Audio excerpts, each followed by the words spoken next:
Dude, are we going to give the people what they want? Well, I wouldn't go that far. Have you seen the comments? I feel like there's so many people that are just like, make Steve Harris Where video. is Steve Harris? Why is there no Steve Harris? Well, he's finally here. I don't know about you, but I have been an admirer of Steve Harris from afar for a very long time. But I learned a lot diving into this. Did you? I will say I have been an admirer of Steve Harris for about 2 months. Which is when we first discovered the need to be making this video, and I was like, I can do this! And I did a deep dive! Yeah, damn right you did. Tell me this, what was your biggest surprise or like discovery? A lot of people have told me so many different fun facts about him. Yeah. And none of them are true. Or all of them... all of them contradict each other. Yes. Like, the man, the myth, the legend.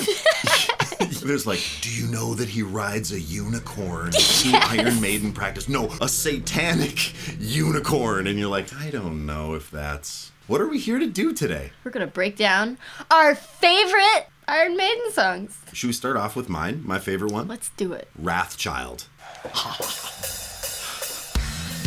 Hold on a minute. First of all, Nico McBrain counts that thing off, and then they play a completely different tempo. That is insane. There's something actually I love about it, because you can tell this band has been playing together for 1,000 years. Like, he may as well just be saying, like, hey, we're gonna start Wrathchild now.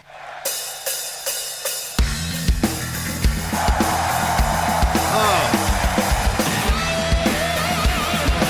Oh, it's so good.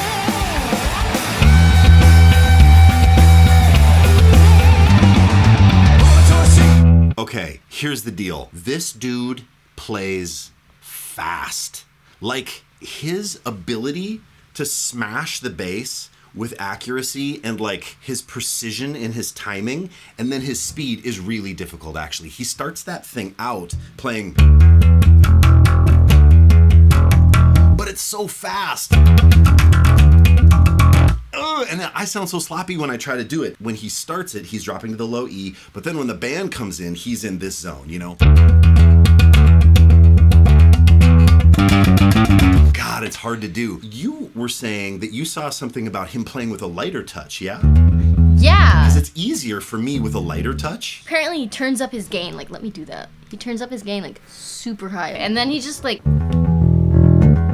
And that's also how he gets a way more trebly sound. But his strings are also, like, incredibly treble. Should we take a moment and talk about what is Steve Harris using? What are we using today? What's going on? I feel like this is a new acquisition for you. It is a new acquisition. And it's a really random acquisition. But it sounds great, too. Like, it's low-key making me insane because that's a Squier P bass. It's a Squier P bass. Nothing has been done to this bass. It is... like, out of the box. But you did put flats on it? I did put flats on it. That's Why? True. For this video, Ian. Honestly, the only reason I have flats on it is because Ian told me that Steve Harris plays with flats. So I was like, oh, I guess I have to put flats on it now. It's such a cool sound. And you've got a cool thing happening. Like, I'm low-key upset at how awesome that bass sounds. I have a Fender custom shop. I'm running through some fancy amp drive and stuff, and then I hear you play. I'm like, that actually sounds a little more like Steve Harris to me. Listen, I've always heard that he plays hard. So here's a great example of the contradiction. Yeah, like, but when you did that, I was like, oh, that does sound like Steve Harris. But when I hear the record version of Wrathchild,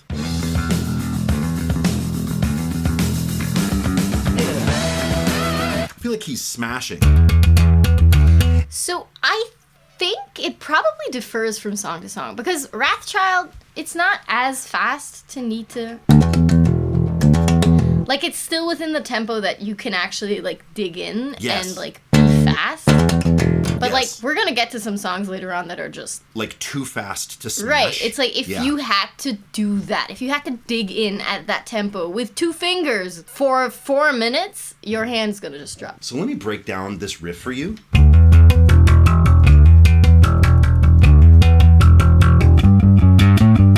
And experiment playing this a few different places on the bass. Smack it in front of the pickup. I'm a masochist, so I have this stupid thing on here.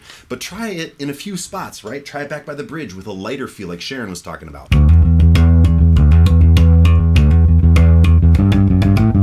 Remember, 2 versions. He's playing this when it's just bass and drums. But then when the band comes in, he hangs out on that same octave of E. Another thing to try is hit your bass right at the last fret. It's really consistent there. It's almost like slapping. So instead of thinking about over the pickup, which can actually get really clacky if your strings hit the pull pieces, check this out. How do you play, Ian? Do you play with your thumb resting, or do you have like the floating thumb? I do play thumb resting, and I float it up to different strings. He does the floating thumb, You're right. which makes him like come from the top rather than just pluck. Which that's I think what gives him the. Oh yeah, yeah.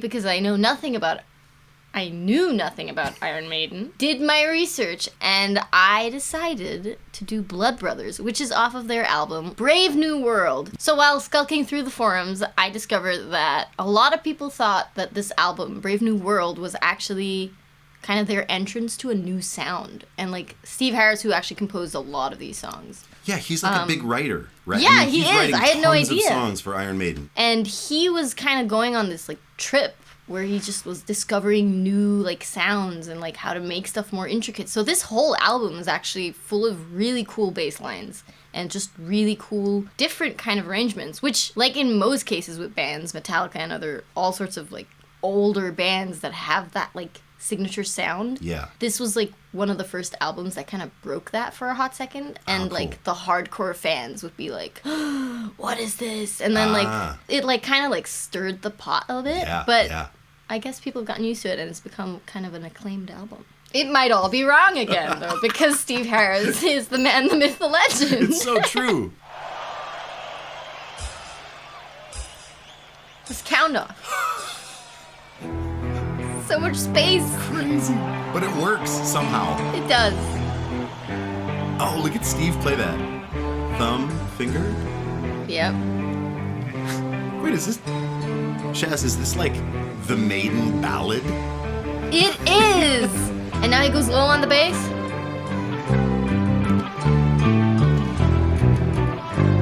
I don't play it with a thumb. I probably should. You know, it's really easy. And unlike all of his, and I mean all of his bass parts, it's really slow. Yes. And it's just beautiful. It's a beautiful bass line, and it's so simple. You're gonna play the low E, open E. Okay. The first time around, and then you're gonna go high.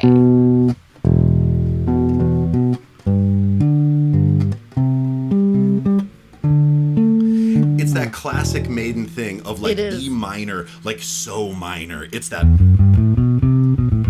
There's never like a Dorian funk minor. You know what I'm saying? It's always this. It's always that flat 6 minor thing with them. I think it's so much nicer slid. Slide away, Shaz.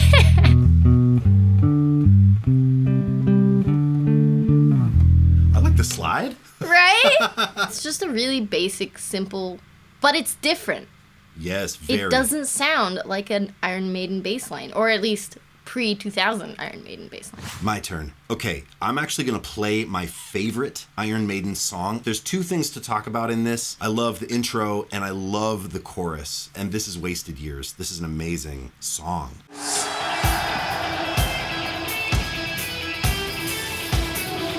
Oh, Steve Harris getting the crowd pumped.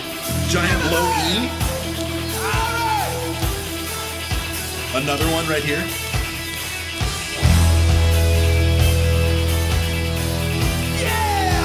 And then check this out.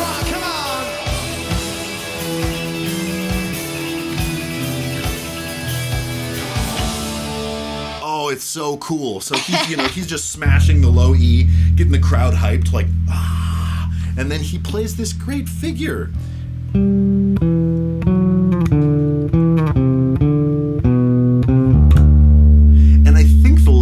Drones over the whole thing, so it's a low E, and then it's essentially just a scale. He's playing G, E, F sharp, D, E, C, D, B, C, and without the low E droning, so you can just hear it. And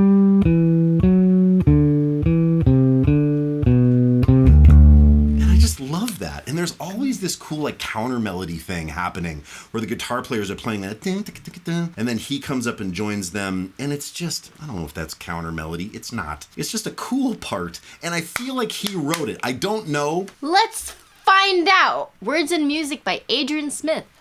This is not a Steve Harris It's tune. not a Steve Harris tune. God, I'm glad you looked. I was like, yeah, that's probably Steve Harris. I just love that there's a bass player that writes as much as Steve. So I'm just like, I just want to give all of them to him. I'm just like, yeah, this is Steve Harris. I don't think he reads, or he doesn't like know theory. Right. He doesn't know any of it. So all of these lines, as daunting as they may seem, you don't need to know the theory to be able to play it, to write it. That's a really good point. To understand it. It's like, and these are some intricate lines. And they're sort of just like in that pentatonic or scale or minor scale shape right there. He's playing a lot of box figures. Right. Right? Or kind of this thing.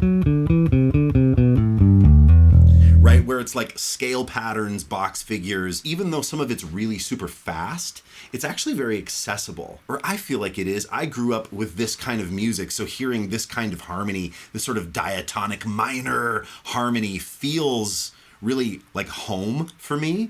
Yeah. So it's really fun to just grab your bass and try to hunt those notes out. But of course, Shez, you think they didn't think that we were going to do tab and notation for this lesson? You think they didn't think that we were? Maybe. But you guys, there's a PDF workbook in the description for you. You can grab it. It's absolutely free. It's got all of the lines. Sharon, you got to check out the chorus. The chorus is beautiful. It's that thing of like, you're in E minor, right? You're in that tonality.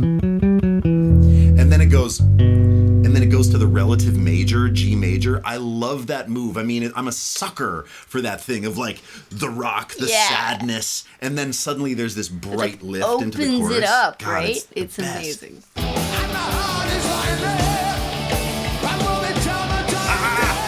Here it comes.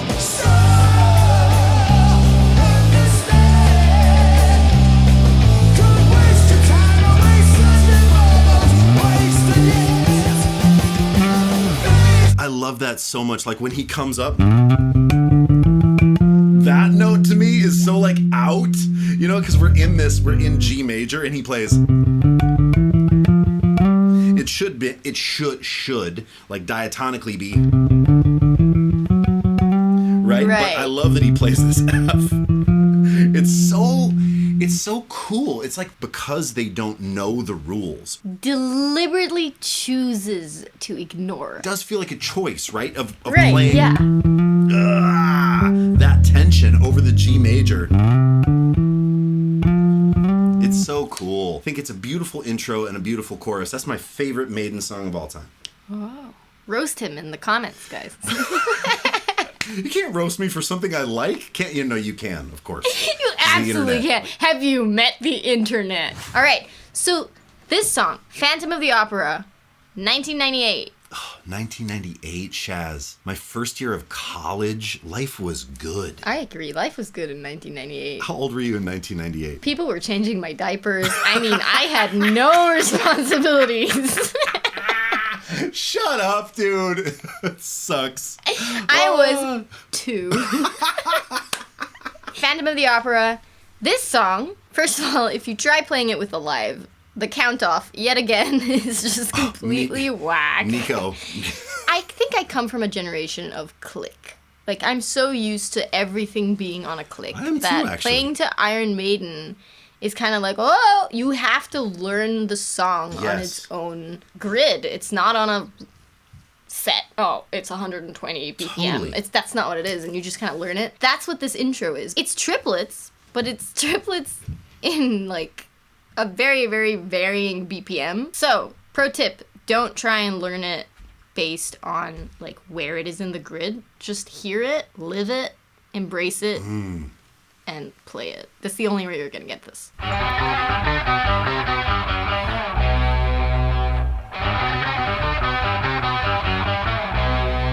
Yes. Yes.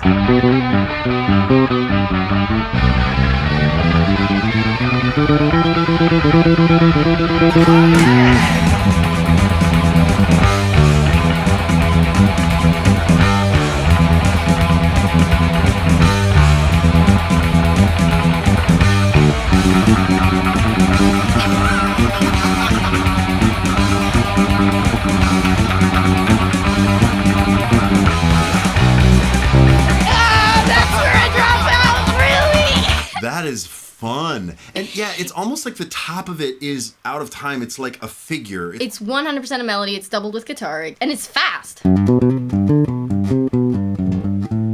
it like retardando down to the B, right? Right. And that B is so awkward as well.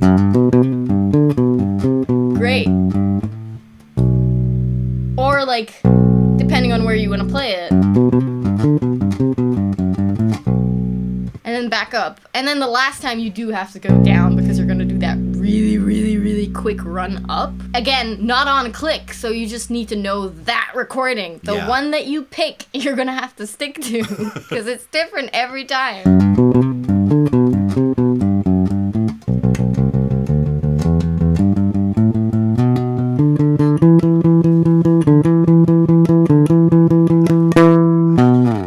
Goes into that like it's awesome. It's time for 666 number of the.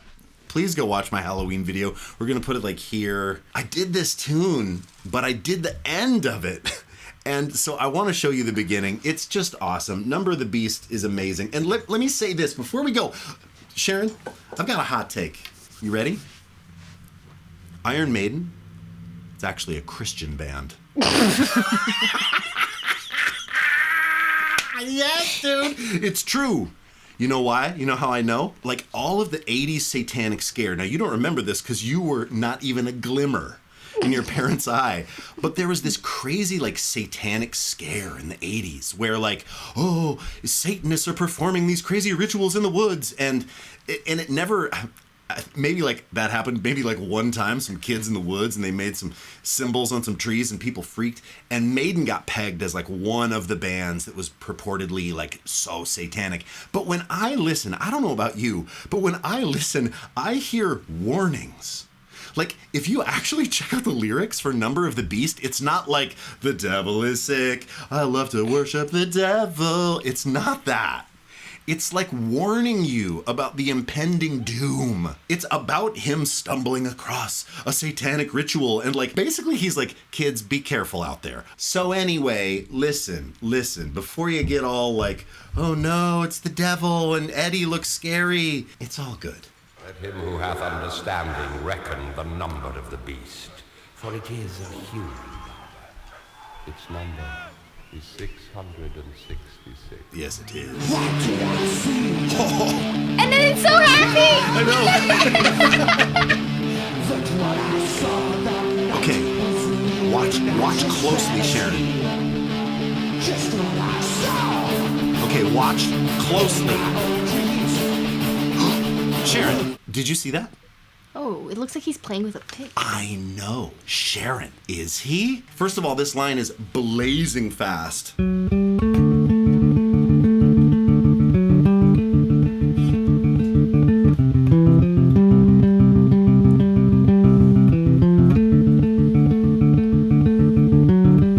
So here's the thing. I saw that and I was like, oh my God, Steve Harris is playing with a pick. I don't think he is. Like, I saw it and I was like, oh, and because you had heard, oh yeah, he plays with a pick and that's how he gets the sound.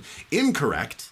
Steve Harris, notoriously known for not playing with a pick. I mean, so badass. Let's just give just a moment to give Steve Harris some love. P-bass, right? Flats, roto sound flats, and fingers. Whereas like so many bass players that were playing this style of music were moving into more modern things, active things along the way. I love Steady Eddie, man, right? Like Steve Harris, always on the P-bass, flats, fingers. But then I saw this and I was like, oh my God, he plays this with a pick. And then I picked up my pick and I was like, well, that actually...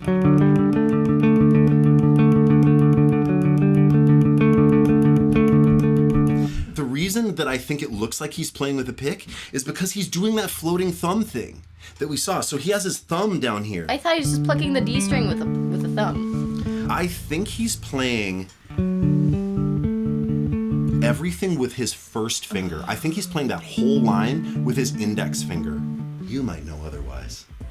Fair viewer, you might be watching this video thinking, Ian is dead wrong. What complete idiots we are. What complete idiots. So if you know what Steve Harris is doing, let us know in the comments below. It's so much easier to just do it with a thumb. I mean, come on, why is he... Now you doing he's it just with trying your to thumb? flex.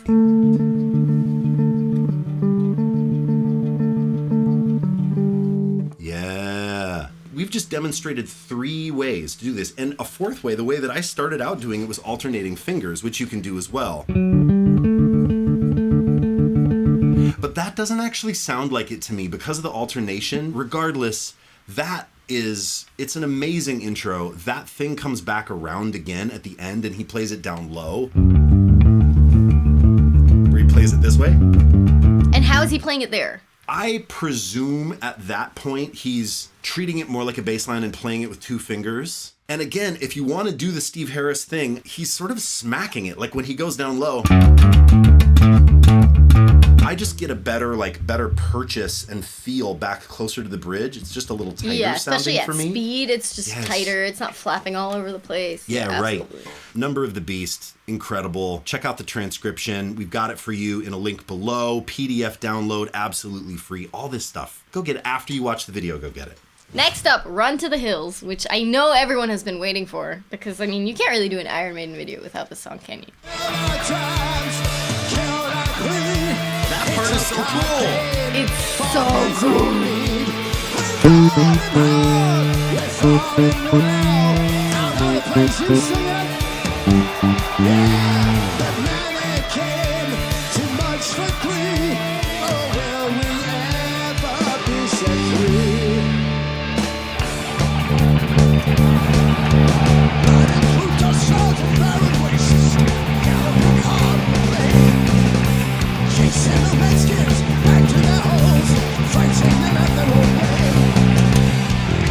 How could we forget about the Gallop? I know we didn't forget, but we haven't talked about it yet. And it's such a huge part of Steve Harris's sound and approach and the Iron Maiden sound in general. Like, I remember as a kid, if any band went, then get again, I was like, oh, it's Maiden. It's like a Maiden trope.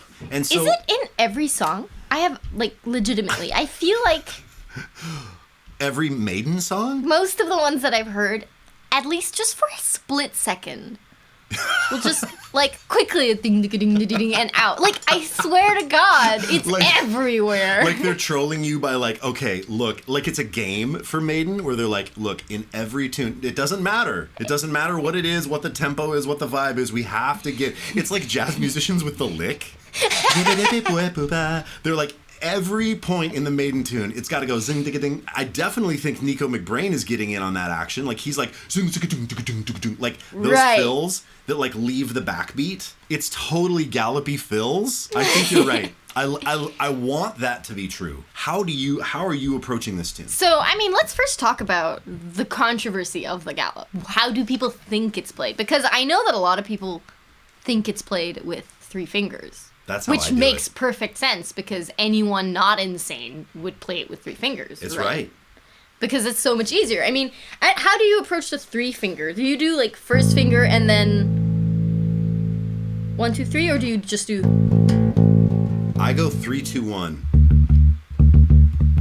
See, I can't do that. I have to do 1, 3, 2, 1, 3, 2, 1. It doesn't work for me otherwise. The Gallop specific. Yeah, I get that. That's cool. But Steve Harris, though, Does he do it with 3 fingers? No. He does not. He does not. Apparently does. Again, the man, the myth, the legend, and maybe he's just yanking all of our chains. But he's doing it with 2 fingers. He does 1, 1, 2, 1, 1. Yes, that's it. Because if you took a Gallop figure and removed the Gallop aspect and went, if you just played a steady stream of 16th notes, he is essentially doing that, but removing what? The second finger the and the second note. The one E and the E of the bar. Is that right? Am I right? Yeah, that's correct. That's absolutely correct. I don't do it like that, though. I can't do it like that. I can't either. I do the 2, but I alternate. Show me. Every time you're alternating. Which is weird. At that speed, I think it's almost 180 BPM. Run to the Hills. It's insane to do the 1, 1, 2, 1, 1, 2. It's so fast. It's so fast. It seems awkward. Yeah, I can't get it up much faster than that at all. But I could see, I get why he's doing it. If you're used to doing that, then it's essentially just removing that second Right. beat. Obviously, there's so many ways you can do this, right? You can do what Steve does, where you're going 1, 1, 2, 1, 1, 2, 1. You can also do what Sharon does, right? And alternate them all. 1, 2, 1, 2, 1, 2, 1, 2, 1, 2. But you can also, I like to do 3. Smacking it. And clack. Like, so really intentionally lean into the clack. If you're gonna do 2, alternate or not, take up that gain. Like, really crank it up. Play light. Sharon, that sounds good. Like, it's so much easier to play fast. Lean into letting your hand be so limp. Like, the second you feel it getting tense, relax it. Yeah. And that's you alternating every one? I'm alternating everyone, yeah. I can't do it for 4 minutes. But you could. My hand will tense bet up. you could. Hey, Maiden, if you ever need a sub, if you ever need a dep, as they say in the UK. I got the hair, guys. Unlike anyone else on this channel, I got the hair. Oh, shots fired at the bald guys. Ian, we did it! We filmed an Iron Maiden video. We're such troopers, man.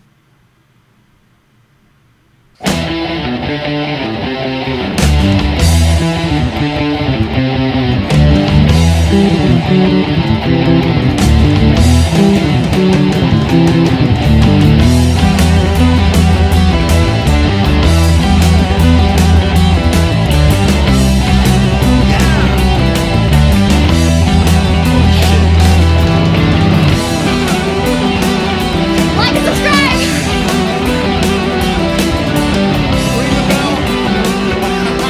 No! Up the irons, baby!